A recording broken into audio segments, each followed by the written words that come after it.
அனைவருக்கும் வணக்கம். இங்கே நாங்கள் தரிசிக்க இருக்கிறது வள்ளிபுர ஆழ்வார் கோயில். இந்த கோயில் தரிசனத்தால் நீங்களும் உங்களோட குடும்பமும் நல்லாசி பெற வேணும் என்று பிரார்த்தனை செய்து கொண்டு இந்த பதிவை தொடங்குகிறேன். இந்த வடமராட்சியிலே ஒரு புகழ்பெற்ற ஆலயம் தான் இந்த விஷ்ணு ஆலயம். இந்த வடமராட்சி பகுதியில் பார்த்தீங்கன்னா இது ஒரு பருத்தித்துறையில் தான் இது காணப்படுது. இந்த ஆலயம் துண்ணால, புலோலி, வெராத்துப்பளை, கட்கோலம் ஆகிய கிராமங்களுக்கு அணி சேர்க்கிற மூலமாக தான் கிராமங்களுக்கு மத்தியில் இக்கோயில் அமைஞ்சிருக்குது. பருத்தித்துறையிலேருந்து வரக்கூடிய ஒரு 3 கிலோமீட்டர் தொலைவில் இந்த ஆலயம் காணப்படுது. இந்த ஆலயத்தை சுற்றி கடலொளியும் வெள்ளை மணற்குன்றுகளும் பச்சை பசையில் என்ற பெருவிருச்சங்களும் இயற்கை அழகு மிளிர்றத இந்த கோயில் ஸ்ரீ வள்ளிபுர ஆழ்வார் கோயில் காணப்படுது. இது ஒரு வரலாற்று பெருமை கொண்ட ஆலயத்தில் மூர்த்தி தலந்தீர்த்தமாகிய 3ம் ஒருங்கமைப்பு பெற்று புராதன ஆலயமாக இது மிளிருது. இந்த மூலமூர்த்தியான விஷ்ணுன்ற சக்தி வாய்ந்த சக்கரம் தான் இங்கே ஆயுதமாக விளங்குது. இதை சுதர்சன சக்கரம்னு சொல்கிறோம்.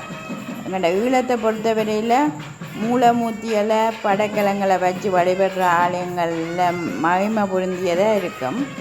பிரபலமான இதில் பார்த்தோம்னா ஈழத்தில் தெற்கு கதிர்காமம், கிழக்க மண்டூர், வடக்க செல்வச்சன்னதி, நல்லூர் இந்த ஆலயங்களில் மூலமூர்த்திக்கு வேல் வழிபாடு இடம்பெற்றிருக்கிறது உங்களுக்கு எல்லாருக்கும் தெரியும்.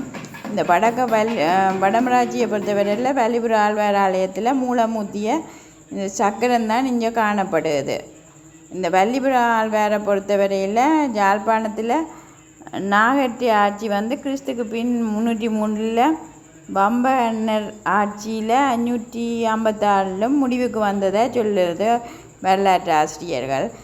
இந்த காலப்பகுதியில் தான் குடியேறி இருக்கிற பட வீரர்களுடைய ஆதிக்கம் இங்கே தொடங்கி வடமறவர்களுடைய ஆட்சி செய்த இடமாக வடமராட்சி என்று சொல்லப்படுது. இந்த வள்ளிபுரம் என்றதில் வள்ளி என்றது ஆயர்பாடி என்ற ஒரு கருத்தும், புறம் என்றது கோயில் என்ற பொருளும் கொண்டதால் இங்கே வள்ளிபுரம் என்றது ஆயர்பாடி கோயிலாக காணப்படுறதா சொல்லி நம்ம இப்போ நீங்கள் பார்த்து கொண்டிருக்கிறீங்களா இந்த லக்ஷ்மியை. இதோட அடுத்த விளக்கில்